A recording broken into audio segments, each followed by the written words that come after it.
Ready for a deep dive into a digital world that's rapidly reshaping how we understand the internet. We're talking about the fascinating world of mobile-only internet users, all thanks to this eye-opening research paper you sent in, Online Purchase Behavior of Mobile-Only Internet Users Across Countries. It's a bit of a mouthful, right? But trust me, the insights are worth it. We're diving deep into the world of MOIUs, those folks who rely solely on their smartphones for all things internet. It's easy to forget when you've got multiple devices at your fingertips, but for a growing number of people, that smartphone is the internet. Exactly. And this research doesn't just scratch the surface. It digs into the numbers, the trends, and gets the cultural factors shaping this mobile-first world. And that's where things get really interesting, right? Because we're not just talking about access to technology. We're talking about how people use that technology within the context of their own cultural norms and values. Absolutely. So to kick things off, let's talk about some of the key figures that really jumped out from this research. We're looking at data from 2021, 2022, and even back then, we were already seeing double-digit percentages of MOIUs in many parts of the world. Which, knowing how fast the tech landscape moves, is practically ancient history in internet years. So those numbers are almost certainly just the tip of the iceberg now. Right. And what's even more fascinating is that these aren't just random occurrences. The research uses a framework called Hofstede's cultural dimensions to help explain some of the trends we're seeing, particularly the dimension of individualism versus collectivism. Okay, so for those of us who don't speak social science jargon, break that down for us. How does this concept of individualism play into who's more likely to be a mobile-only internet user? So imagine you're living in a society that places a high value on individual expression, privacy, autonomy. You might be more cautious about sharing your personal information online, right? Makes sense to me. And that's where the research gets really insightful because it suggests that those individualistic values might actually make you less likely to be at MOIU. You might feel more secure managing your sensitive information in what you perceive as a more controlled environment, like on a desktop computer. So it's not just about having a smartphone or not. It's about that level of trust you associate with conducting your entire online life through that device. And that perception of trust, the research argues, is heavily influenced by your cultural background. Precisely. And that throws up some really crucial questions about the future of mobile security and data privacy in a world where more and more people are relying solely on their smartphones. If we're moving towards a mobile-first world, how do we create systems that foster trust across these diverse cultural perspectives? It's a massive question, and one that deserves way more attention than we can probably give it here. But what I found fascinating is that the research actually offers some really tangible examples of how these cultural values translate into real-world mobile use. Right, and a great illustration of that is the comparison between Argentina and Australia. The study found that Argentina has almost double the percentage of MOIUs compared to Australia. And if we circle back to Hofstede's dimensions, Argentina scores much lower on the individualism scale than Australia, which seems to support this whole idea that cultural values play a significant role in shaping our online behavior, even down to the devices we use. But of course, it's not just about where you are in the world, it's also about your age. Which brings us to another fascinating aspect of this research. When it comes to who's embracing the mobile-only life, it turns out age plays a huge role. It's a global phenomenon, really. The research found a strong correlation between age and MOIU adoption. Yeah, across all the countries in the study, it's those younger generations folks aged 15 to 29 who are far more likely to be accessing the internet solely through their phones.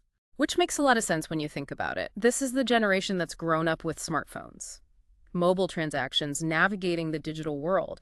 It's second nature to them in a way that it might not be for older generations. It really highlights that generational shift we've been talking about, how we access information, how we shop, how we interact with the world around us. For these younger users, mobile isn't just a convenient option.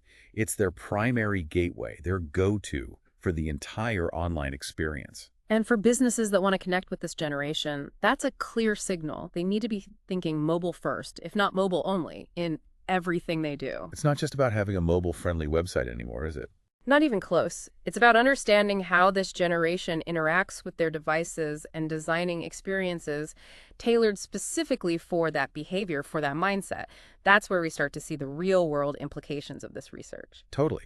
And one of the things that really struck me in the paper was the difference in how MOIUs in different parts of the world use their devices, even for something as simple as like online shopping. Oh, absolutely. The study highlighted that in many Asian and African nations, it's quite common for people to be browsing online shops on their phones late at night, in bed, or even while watching TV. Which is fascinating because here in the US, in the UK, for example, mobile use tends to be more, I don't know, spread out throughout the day. Like it's not as tied to those specific times or contexts. It just goes to show that our assumptions about online behavior, even something as basic as when we shop, are often shaped by our own cultural context without us even realizing it. It's a good reminder that to truly understand this global mobile landscape we're talking about, we need to move beyond simple demographics. 100%. It's not enough to know someone's age, location, or even their cultural background in a broad sense. We need to understand how all of those factors intersect with their individual values, their behaviors, their daily routines. It's about building a more nuanced and holistic picture of what it means to be a mobile user in today's world. And that's where things get really exciting, because the more data we gather about these cross-cultural mobile behaviors, the more possibilities open up for personalization, for customization, for creating digital experiences that are truly tailored to the individual. Imagine a future where those online experiences are shaped not just by your age or location, but by your cultural values and preferences as well. That's the power of understanding this mobile-first world. It's about creating a digital landscape that's truly inclusive, relevant, and engaging on a global scale. It sounds amazing in theory, but with that increased personalization, Yeah. that deeper level of customization, comes an increased responsibility, right? We can't just gloss over those potential downsides. Exactly. And it makes you think about those concerns around privacy and security in this mobile-first world we keep talking about. We can't just brush those aside. It's a huge issue, and it's about way more than just those individualistic societies being a little wary of mobile transactions. When you zoom out to that global landscape, things get really complex really fast. Right. Because we're talking about different regulations, different cultural norms around data sharing, different levels of access to even basic secure digital infrastructure. Exactly. It's a whole different ballgame depending on where you are in the world and how people in those different contexts view data privacy and security. A one-size-fits-all approach is just not going to cut it.